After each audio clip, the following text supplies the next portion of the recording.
आपल्या हिंदू धर्मामध्ये दानाला अतिशय पवित्र स्थान दिलेलं आहे. शास्त्रामध्ये असं सांगितलेलं आहे की दान केल्याने पुण्य वाढतं आणि जीवनामध्ये सकारात्मक ऊर्जा निर्माण होते. आज आपण अतिशय सोपा पण प्रभावी असा उपाय पाहणार आहोत.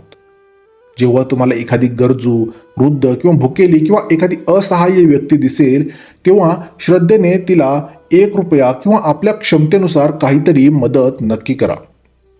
असं म्हटलं जातं की गरजू व्यक्तीच्या मनातून निघालेले आशीर्वाद जीवनामध्ये सुख, शांती आणि समृद्धी घेऊन येतात. अनेक लोकांचा अनुभव आहे की अशा छोट्याशा दानामुळे त्यांच्या आयुष्यात आर्थिक प्रगतीचे नवीन मार्ग खुले झाले. विशेषतः गुरुवारी, सोमवारी किंवा अमावस्येच्या दिवशी केलेलं दान हे अधिक पुण्यदायी म्हटलं जातं. दान करताना मनामध्ये, हे ईश्वरा, माझ्या घरात सुख, समृद्धी आणि भरभराट कायम ठेव, ही प्रार्थना आपल्याला ईश्वराच्या चरणी करायची आहे. मित्रांनो, रकमेपेक्षा भावनेला अधिक महत्त्व असतं. मनापासून केलेलं छोटं दान देखील मोठं पुण्य देत असतं. हा छोटासा उपाय आहे, हा नक्की करून बघा. व्हिडिओ आवडला असेल तर व्हिडिओला देखील नक्की लाईक करा. धन्यवाद.